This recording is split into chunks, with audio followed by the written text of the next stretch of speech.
Hello, welcome to Duncan Egg Bricks and to part 48 of my Hogwarts MOC series. I know some of you have been waiting a little while for me to come out with this video, just had a few problems with some orders coming in from Bricklink, as well as being away and then having to do some moving within the Lego room so that we can get some new carpets in.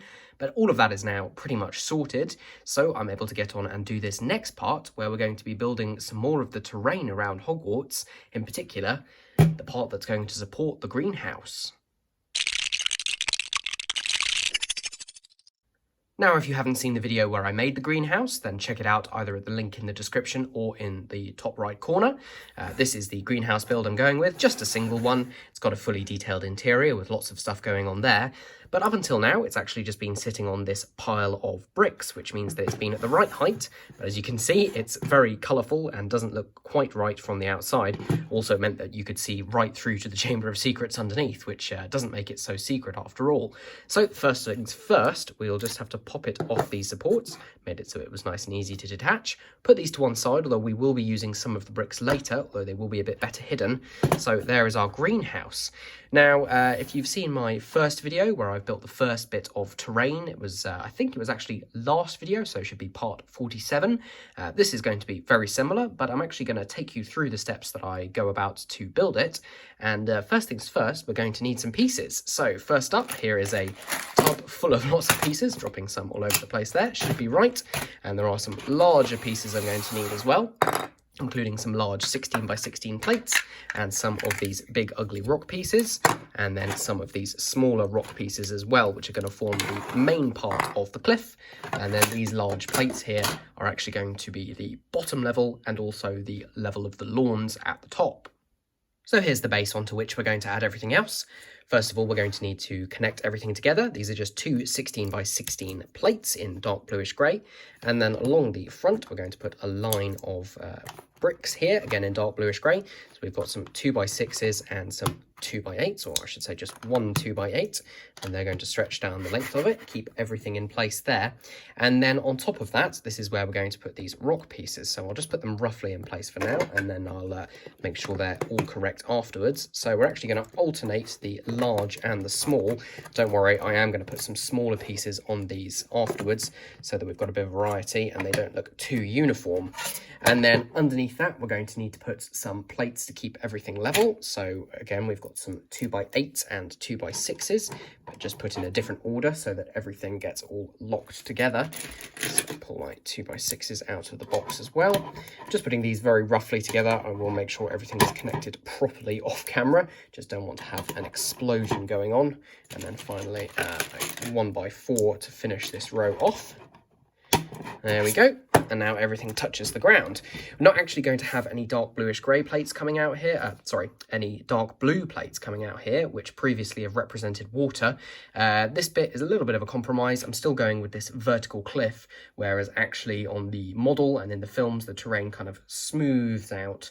But because of the space constraints that I've got, this is going to be right at the edge of my display table. So I'm just going to go with this same design, but we're just going to stop having any water there. So that's why it's dark bluish grey at the bottom. Right, I'm going to make sure that these are all connected and also supported on the inside. And I'm also going to repurpose some of these bricks here to make some supports on the inside. There will be some scenes going on in here eventually, but for now we're just focusing on the exterior, so I'm happy to use these multicoloured bricks. You can see where I've made these multicoloured reinforcements. I've got some taller bricks on the side, as well as some smaller 1x2s, just supporting the back of those big ugly rock pieces. As well as that, I've put one of the longer bricks down here, just to keep these two plates together. And then I've got these stacks of bricks at the back here. I'm just going to put another one in, and these are going to support the top level. Like I said, these are only temporary, and I will be replacing them with some better detailing that's a little bit more fitting.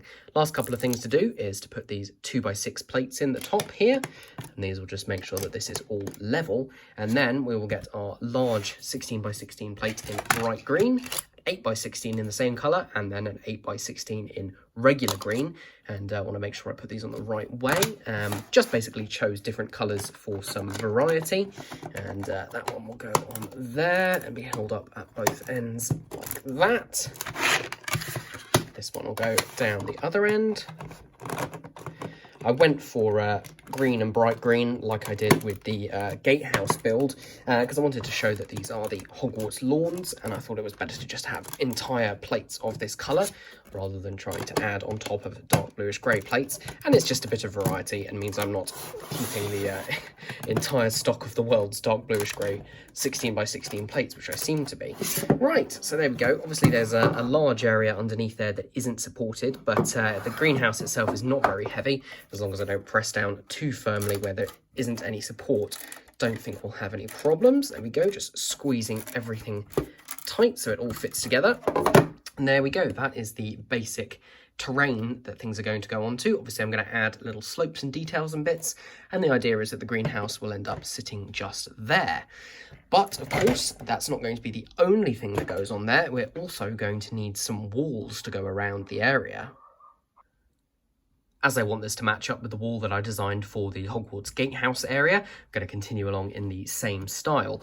So first of all, that means we need a layer of dark bluish grey plates at the bottom. So I'm just going to put this in, and I hope I've got it in the right place. I'm just working off my digital version on my laptop. So bear with me while I get the right pieces in place. Next up, we're going to need a 1x4 plate. And then I'm hoping that this is going to be a relatively simple line of 1x6s. And I've definitely done something wrong here. Let me grab a piece separator. This is the trouble of working not from instructions, but just from a digital file. It's a little bit tricky sometimes to find out exactly where pieces need to go. That looks right to me. Let me just check that these are all 1x6s. Yeah, those are all 1x6s, so we'll just use the rest of these, and then we'll go all the way down to the end of the build. Go, helps lock some of those pieces together. All right, and then the next thing is going to be a whole bunch of tan bricks, for which I've got some of these 2x12s, 1x12, sorry, some 1x4s, 1x6s, and some 2x2 corner bricks. So let's go ahead and add those, and you'll see the wall begin to emerge. And there's the beginning of the wall. I'm using the same colours and pattern that I've done with the rest of Hogwarts, which is inspired originally from the 2018 wave and beyond. So that's the majority of the build is using tan, and then there are bits of medium nougat scattered throughout. So yeah, just basically interlocking these bricks to make sure that the wall is as strong as possible. And hopefully I've got all the correct bricks, because it'd be very annoying to now find out that I've got the wrong ones. No, all seems to be shaping up nicely. It's a little bit of trial and error depending on where I actually put the varieties of the bricks. Not too bothered about being perfect, but I think that looks pretty good. So that's the main section of the wall. So this is going to be where it links up with the side of the castle, and then it's going to continue on down here. There's going to be a little bit in the corner where it turns 90 degrees and joins up with the wall at the end. So on top of this, as with the other parts of the wall, we're going to need some dark tan. So let me grab some of the dark tan pieces, 1x1 down the end there, 1x3 here. And again, this is just keeping everything together, trying not to have the joints of bricks all in the same place. And then hopefully, if my laptop doesn't freeze, some 1x6s and 1x8s will see us all the way down to the end of the wall. And then on top of this, I'm going to have to put in some detailing, which is going to take an awful lot of pieces, and that's going to use a lot of these little these tent wedges, and also an awful lot of 1x2 plates. So I'm going to do that off camera and then show you what the result looks like. That's the annoying fiddly bit done. So these are just putting two of these pyramid slopes, sorry, I keep calling them pyramid, these tent slopes onto 1x2 plates. And then those will be alternated with just standard slopes without plates underneath them. And they're just going to go on in a repeating pattern along the top here. So I will just put those on, speed it up so you don't have to wait for me to do all of them really slowly.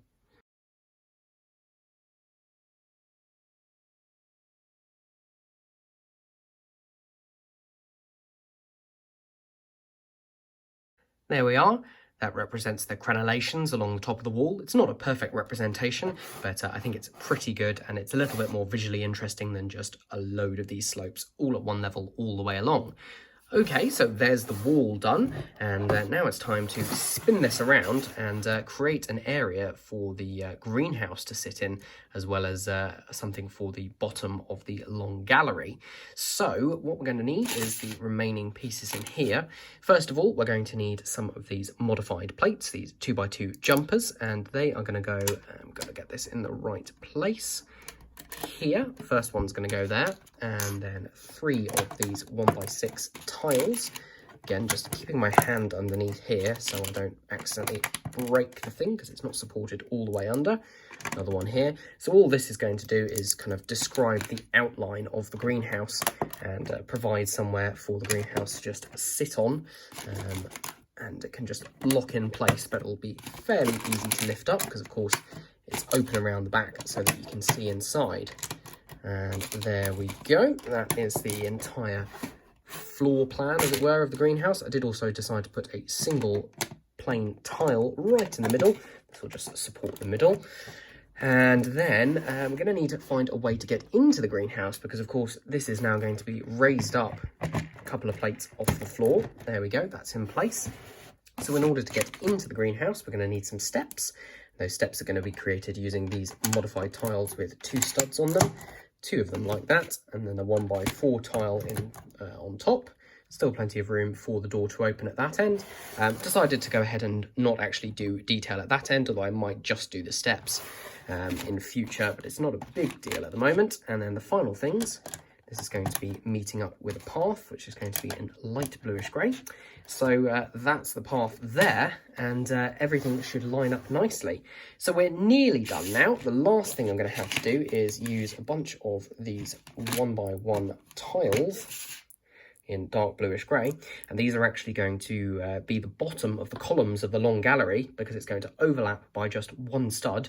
At the moment they've got 1x1 plates at the bottom of them, but I'm going to remove them, put on these 1x1 tiles, and it'll have the same effect. So they're just going to go along the base just here, one there with 4 stud gap in between each one, which is how big the gap between the windows are. And there we go. That is the finished article. Just straighten some of these up. So that's looking pretty good already. Obviously the greenhouse is a little bit oversized compared to the ones in the film, but it does mean that I can actually fit minifigs inside. And the final thing we really have to do is to put this in situ. And here's the place it's going to go. As you can see, I've removed those 1x1 plates in dark bluish grey from the bottom of all these columns. We'll just push them to one side for now. They can go back into the collection. And we will bring this up, trying not to destroy it in the process. And this should, all being well, slide in. Yes, perfect. There we go. So yeah, that's the next bit of terrain. You can see what I mean here, where the the dark blue ends there, and we actually just go straight into dark bluish grey. This is right at the edge. In fact, it should be pushed a little bit more towards us, but there we go, and the wall joins up perfectly with the side of the castle. You can see the continuation of the grass just behind there, just in slightly different colours, just for a bit of variety. And there is that tile right at the bottom of the pillar, and you wouldn't really know, would you? So there we go. Chamber of Secrets is finally covered. Just one more bit of terrain to go, which is this corner section just here. So, yeah, not much to go. And the outside of this part of Hogwarts, if it'll focus, will actually be complete. But there's going to be one more video before we get to that, and that's going to be an interior, which I've been wanting to do for a little while. And yeah, that will be next time. And I won't tell you exactly what it is, other than the fact that it's going to use quite a few pink bricks. So thank you very much for watching. Thanks for your patience. If you've enjoyed, then please give the video a like, leave a comment and let me know what you think of this setup. And if you feel like subscribing, that would be fantastic. Also, there are some ways you can support my channel in the video description below, and I will see you all very soon. Bye.